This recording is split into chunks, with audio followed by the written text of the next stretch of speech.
उत्पत्ति 1 में 2। और पृथ्वी बेडौल और सुनसान पड़ी थी और गहरे जल के ऊपर अंधियारा था तथा परमेश्वर का आत्मा जल के ऊपर मंडलाता था। दो महत्वपूर्ण शब्द हम देखेंगे, पहला बेडौल और सुनी और दूसरा परमेश्वर का आत्मा। पहला बेडौल और सुनी, इसके लिए एक हिब्रू वर्ड है तोहू व बोहू। तो इन शब्दों का अर्थ लगाते समय ऐसा माना जाता है कि पृथ्वी की यह स्थिति उस समय की है जब शैतान पृथ्वी पर गिरा। तो पहले और दूसरे अध्याय के बीच बहुत लंबे समय का अंतर है, जिससे गैप थ्योरी भी प्रस्तुत की जाती है। कुछ बातें और लॉजिकल रीजनिंग सामने रखना चाहता हूं। उत्पत्ति पुस्तक का लेखक मूसा है और वह पवित्र आत्मा की प्रेरणा से लिख रहा है। अगला, बाइबल शैतान को एक आत्मिक अस्तित्व के रूप में दिखाती है, तो उसका पदार्थ को छूकर पृथ्वी की तबाही करना संभव है क्या? शैतान प्रभाव डाल सकता है, वह भी परमेश्वर की अनुमति से, लेकिन सृष्टि पर पूरा नियंत्रण शैतान नहीं रख सकता। यशायाह और यहेजकेल में कुछ वचनों के आधार पर यह इंटरप्रेट किया जाता है कि शैतान पृथ्वी पर गिरा और पृथ्वी नष्ट हो गई, लेकिन इस पर हम बाद में विस्तार से बात करेंगे। अगला, क्या परमेश्वर की योजना पहले ही प्रयास में असफल हो गई? पृथ्वी पर उसे गिरने देकर परमेश्वर ने नाश क्यों होने दिया? और फिर गिरने के बाद क्या वह और परमेश्वर के आत्मा दोनों ही जल के ऊपर मंडरा रहे थे? क्या वह उस सृष्टि में शामिल था? इतनी बड़ी घटना थी तो फिर बाइबल इस बारे में पूरी तरह शांत क्यों है?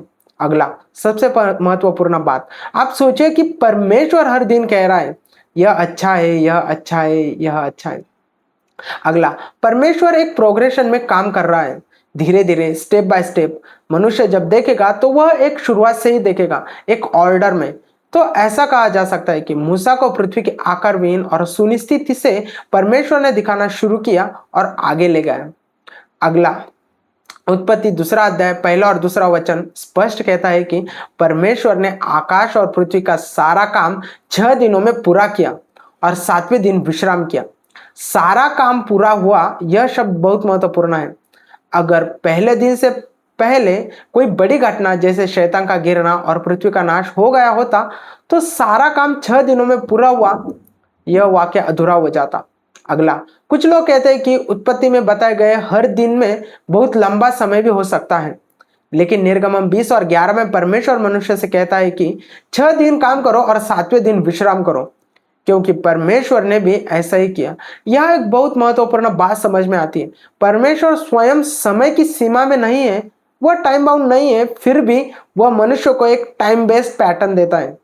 अगर सृष्टि लाखों वर्षों में या अनिश्चित समय में हुई होती तो यह पैटर्न अर्थहीन हो जाता, क्योंकि तब परमेश्वर ने स्वयं 6 दिनों में काम किया ही नहीं होता और मनुष्य को वही पैटर्न फॉलो करने के लिए कोई आधार नहीं रहता।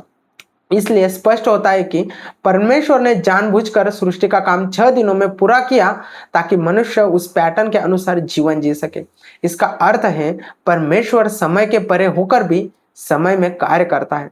अगला, बेडौल का मतलब है कि पृथ्वी को अभी आकार नहीं मिला था, अर्थात लेखक को जैसे पृथ्वी का चित्र पता था वह उस समय अधूरा था, इसलिए वह कहता है वह आकार विहीन थी, अर्थात जमीन और पानी व्यवस्थित नहीं थे। अगला, सुनी का मतलब है कि उसमें कुछ भी नहीं था, न पहाड़, न पेड़, न प्राणी, न पक्षी, कुछ भी नहीं, और गहरा अंधकार था, कोई जीवन नहीं था। परमेश्वर ने पहले पृथ्वी का आकार दिया पहले दिन से तीसरे दिन तक, और फिर उस आकार में जीवन भरा चौथे दिन से छठे दिन तक। इसलिए तोहू व बोहू यह अवस्था डिस्ट्रक्शन नहीं बल्कि प्रिपरेशन थी। यह बताई गई पृथ्वी की स्थिति सृष्टि की एक शुरुआत थी जो लिखने वाले को परमेश्वर दिखा रहा था। दूसरा शब्द, परमेश्वर का आत्मा। इन सब में परमेश्वर स्वयं को प्रकट करना चाहता है और इसलिए यह वचन सिर्फ आकार विहीन और सुनी के बारे में नहीं बल्कि एक महत्वपूर्ण व्यक्ति के परिचय के लिए भी है, और वह है परमेश्वर का आत्मा, जो उस स्थान पर था जहां शुरुआत हो रही थी। वह उस स्थान पर था जहां कोई आकार नहीं था, जहां शून्यता थी, जहां अंधकार था, लेकिन वह कार्य कर रहा था। परमेश्वर सृष्टि के ऊपर होते हुए भी, सृष्टि का भाग न होते हुए भी सृष्टि में कार्य करता है। पहला वचन पूरी तस्वीर है कि परमेश्वर ने आकाश और पृथ्वी की रचना की, और दूसरे वचन से आगे पहले वचन का विस्तृत वर्णन दिखाई देता है।